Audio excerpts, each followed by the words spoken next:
Hey guys, welcome to Behindthelikestv. I'm your host Melissa Angelica, and today we have Michaela. She's a social media influencer, a musician, and has a bachelor's degree in nursing. And today she's going to take us through her journey behind the likes.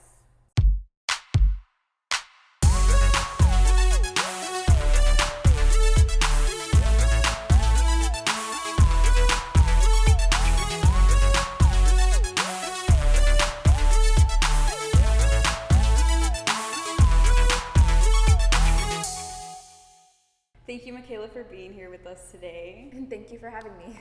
So before we get started, to kind of give your audience another side of you, what was it like growing up for you? Well, I'm one out of 6 kids, and I don't think a lot of people know that. I come from a huge family. So growing up, it was kind of crazy having a lot of people like living in the house. And my sister, she's a little older than me, so she has 6 kids of her own as well. So I just have a huge family. I grew up like going to public school like most normal kids, but I found an interest for music at the age of 5, and that's when I started doing singing and piano lessons. And so I feel like I lived a really normal life up to like my teenage years where I had a little trouble. Okay. So when you say trouble, like, could you go into detail about it? When I say trouble, I would say that I went through different like trials in my life. I hung around the bad crowd, as you could say, like that cliche. I kind of had friends that were a bad influence in my life, and I like to hang around like older people. But eventually I felt like I was steered back into the right path as soon as I became an adult. Yeah. And I changed my life for the better, which is like how you said I have my nursing degree. I was shocked when I even graduated high school. So I feel like when you have like something bad that happens to you and you go through something in your life, which is a lot of things I went through in my high school years, you could still change your life for the better, and it's all about, you know, what you choose to do now. So when I was younger, I just got into hanging around people who did drugs. You know, I would skip school.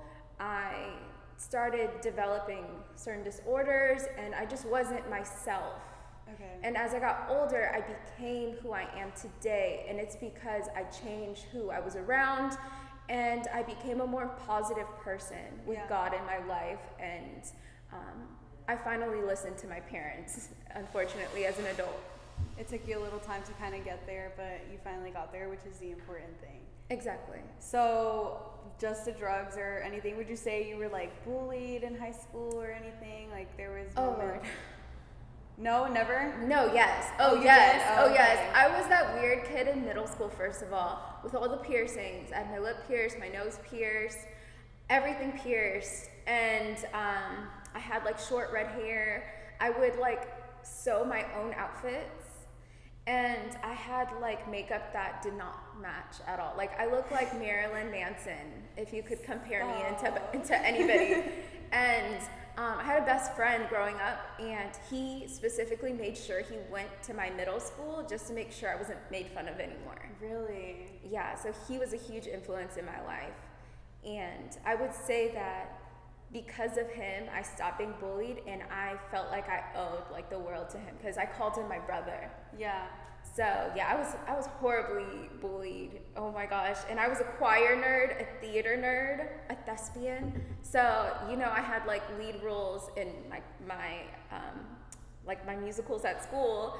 And I was on choir tour where I would like go to different states and compete. So I was a nerd. Long story short, so like I was a what nerd. the stereotypical Nerd meaning looks of a like. nerd looks And like. I became that over time because after I became sober, nobody wanted to be my friend anymore. Really? Yeah, so that was throughout the whole process of middle school to high school. I kept juggling with wanting to fit in and wanting to get sober and wanting to have a relationship with God. Okay, so when you say you became sober, we're still obviously talking middle school. Yeah, high middle school and high school. So what was it that you were on that you weren't sober? I feel like I could talk about it now. I'm an adult. I'm about to be 25 years old. Of course. So, when I was younger, I dabbled with almost everything. Yeah. I started smoking weed when I was 11 years old. So I had just a lot of really bad influences. I tried to move out of my house, like my parents' house, when I was like 14, on and off. So I lived with my sister a lot of the time, and she gave me so much freedom. Okay. And I love my sister so much, but she gave me a lot of freedom where I wouldn't tell my sister where I was going. Yeah. And I had older friends who were like 19, 20, where I'd go party and just do whatever they're doing and try to be like them, you know? At what point did you realize, like, these people are bad for me, I need to remove myself from these people need to cut off, they're toxic for me in my life? So when I was 14 years old, I went to a party and somebody thought it was funny to drug me. And to this day, like the doctors, they said it was like an unknown substance. I felt like it was acid because there was another girl too that was affected. And I was in and out of the hospital for the rest of the year, where I remember like feeling like life was almost like a video game. I didn't feel like I could get out of it. I felt like I was almost stuck, mentally challenged. I'm not even, that's the best way I could put it. Like I was stuck, I couldn't get out of bed. There's days where I'd randomly have panic attacks and not know who I am. And to this day, like I thank God so much that I'm alive, and there's times where I do like randomly for a couple seconds forget where I am. Oh, really? So it's something that still affects you to this day? Yes, and it's caused my migraine disorder. So there's a lot of things that go on in my life. But the reason why I choose to talk about it now, because it's so important. There's so many people who follow me who think I'm a great influence, but they don't understand that drugs are not cool. Doing drugs is not cool. You know, everything I went through wasn't because I was a cool person. It was me trying to find myself because I had so many insecurities, and I wish I was as strong-minded back then as I am now. Yeah. So hopefully they could learn from like what I went through. Yeah.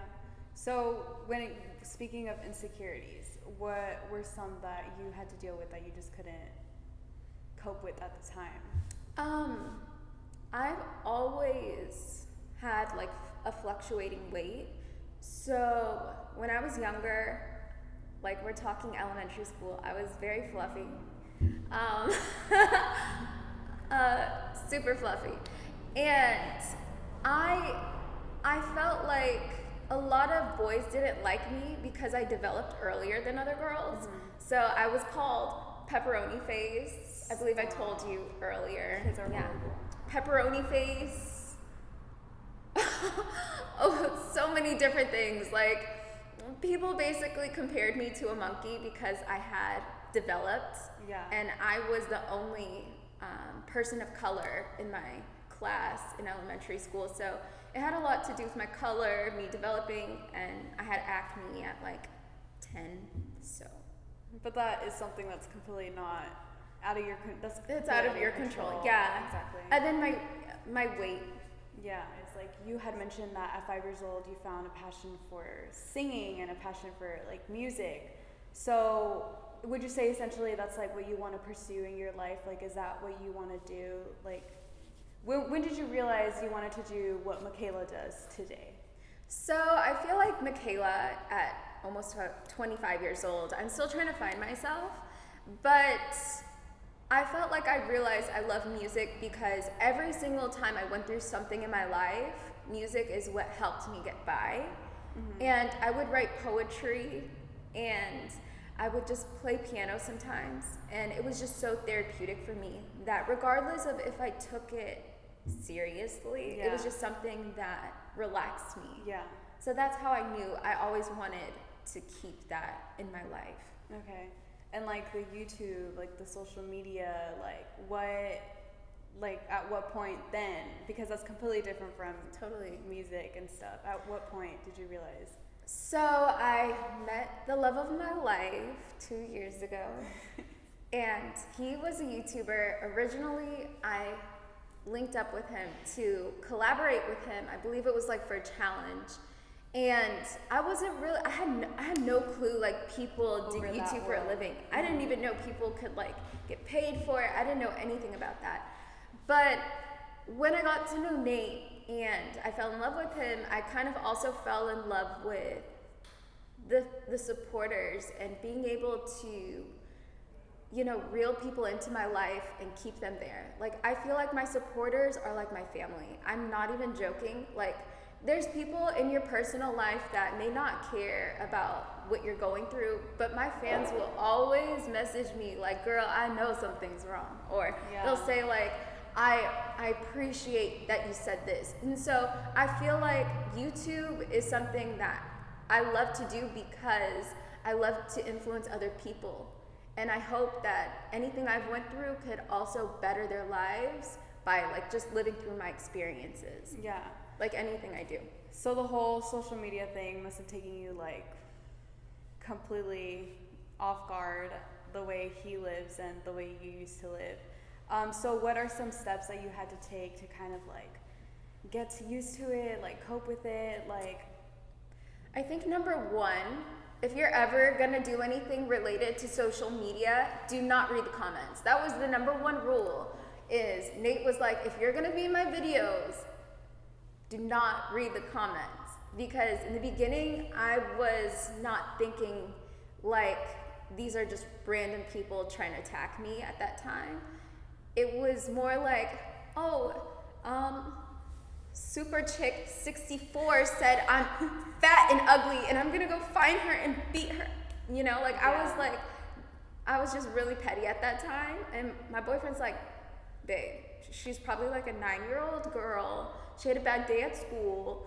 And, he was basically like telling me like, these people obviously are really young, or these people just, their opinions don't matter if it's negative. Of course, like, we really appreciate like the positive comments, but don't focus on the negative all the time. And that's what I kept doing in the beginning. Sometimes it's hard, as much positivity as you get, one little negative comment gets to you sometimes. Oh, yes. In the beginning, I definitely wanted to respond, but I realized how petty I was. And I'm so happy that I had Nate in my life to tell me like, girl, you better not answer. So would you say those were some of the like harder obstacles that you've had to deal with, or what would be some? Just like through YouTube, I would say the hardest obstacle is having a relationship that everybody could kind of like weigh in on and have an opinion on. So I feel like the biggest obstacle is just staying loyal and staying true to myself. Mm-hmm. Not necessarily like I'm always going to be loyal to my relationship, but just being true to myself and just knowing that everything on social media isn't supposed to be how my life is depicted as. So what I mean by that is like everything that goes on in my private life shouldn't be on social media. Exactly. There's some things that I don't tell my followers because it just needs to be private, or there's some things I don't show my followers because it's just not for them to see. Yeah, that's for like you to keep in your life. Yeah, like if me and Nate are arguing about who gets the last, I don't know, piece of cake or something, we're not gonna talk about it and be like, I hate him, he's so greedy. Like, I don't know, just any little pity fight, like we're not gonna talk about. Yeah.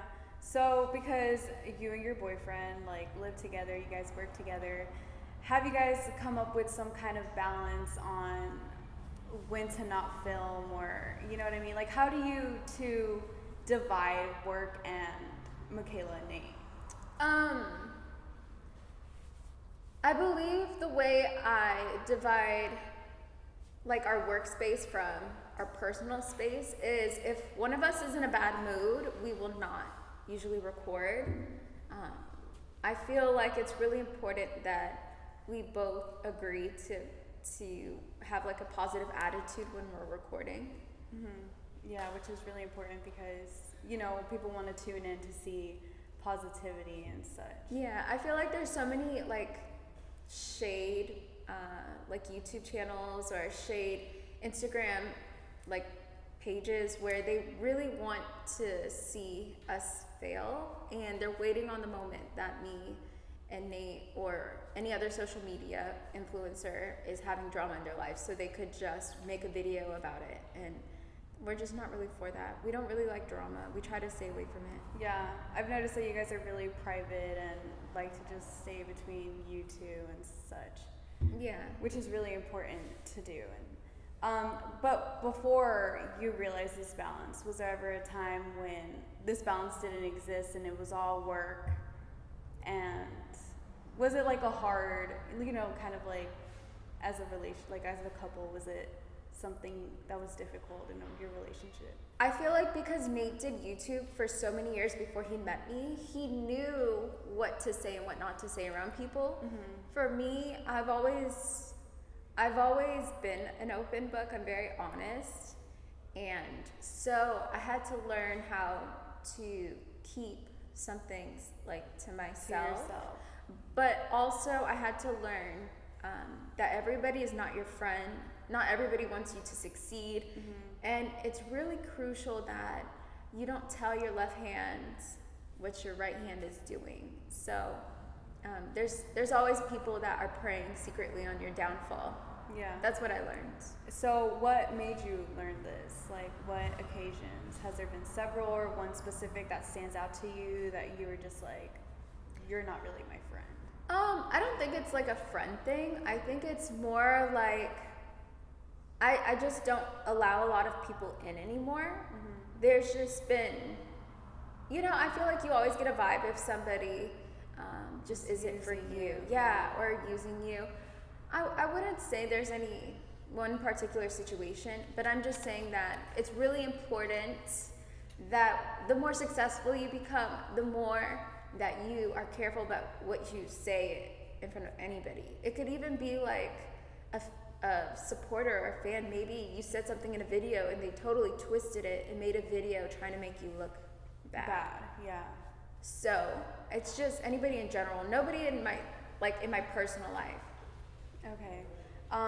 So what are some obstacles that you had to face with throughout your journey? It doesn't have to be necessarily a YouTube thing, because I know you also have a bachelor's and you know.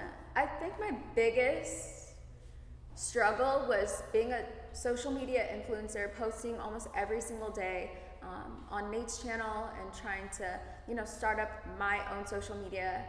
And I was also a full-time student while doing that. So I would be in the operating room and be there the whole day, maybe, seeing, for instance, I would see a breast augmentation. I would see a doctor put stents in somebody's, inside somebody's heart. So I've seen all these amazing different things in the medical world. And then as soon as I got home, I'd be doing videos like, I don't know, like a balloon pop challenge that got like 6 million views, which is totally different than helping out with a surgery in a hospital. It's like I'm popping balloons and getting millions of views, but then I'm in the hospital and I'm helping people save lives. It's a lot different, but I can say that social media has definitely impacted my life so much that I'm willing to do that right now, focus on that more than nursing. Yeah, I mean, you also graduated, like you have. Yeah, so I just graduated nursing school. I look forward to one day having a med spa and just pursuing that realm, just not right now. No. So when will you know, like, okay, it's the time to pursue this? I just feel like I'll just know. I mean, me and Nate really want to start a family soon. And I feel like the more that I'm nesting, I'll want to pursue the nursing world. Yeah.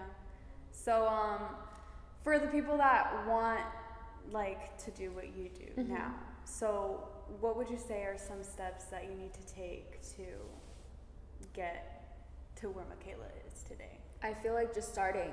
I feel like if you want to be are you talking about being like a social media influencer?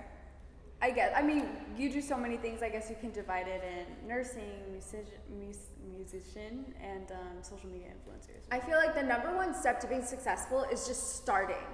It could be getting a notebook and a piece and like a pen and just writing down your ideas. And the next step would obviously be to just do it. Like there's times where I kept saying like, oh, I'll start a YouTube channel, I'll start it. But then one day Nate was like, just do it. And I literally just got my camera and just started recording, and people watched. It was that simple. And so your first video, you're not gonna have 1 million views, but say if you got 5 views, right? Yeah. And then the next time you got 10 views. Exactly. Chances are next time you might get 15 views. Yeah. And that may not seem like a lot to you, but say if you're posting every single day, then you will definitely see progress. And if your content is good, if your content gets better, people see the progress and they will want to watch your journey. And I feel like it's just so important to even have a journey. If you're just like, I'll post tomorrow, I'll post the next day. No, you won't. You will just be in the same position that you were like before. Yeah. You won't, nobody will take away your birthday if you don't, have the best videos. People want to see you grow. Like my first thumbnail on YouTube was trash, but I made that trash, okay? Yeah. I made it and I edited my videos and I got so good to the point where I started hiring people.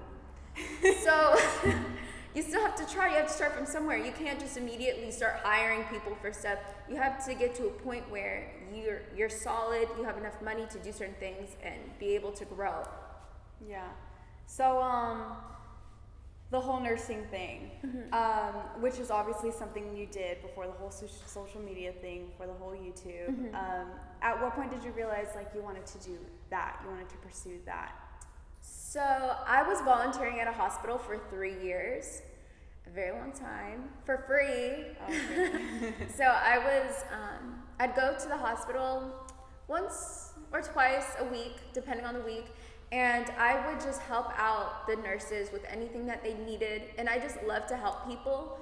And at the time, I was assigned actress to Harvey Grimes Talent Agency. But I felt like it was really important to have a degree to fall back on. So I got out of my contract with my agency and got into school. And as soon as I got into school, keep in mind, I didn't even think I'd graduate high school. So I had never taken a biology class in my life, and here I was trying to be a nurse. So that was a really interesting transition to be, right fresh from high school, being an actress and being a singer, to going into majoring in biology, which I'd never taken a biology class. Yeah. What you do is like 180, you know what I mean? Because you have your education, like your bachelor's, like nursing, like surgeries and everything, and then you do entertainment, pictures, like beauty, like you know what I mean, like all that stuff. So yeah, what is it that you love more? Like what is your passion? Like if you were to choose one, I'm curious as to know like which one that would be. If I had all the money in the world, I just love helping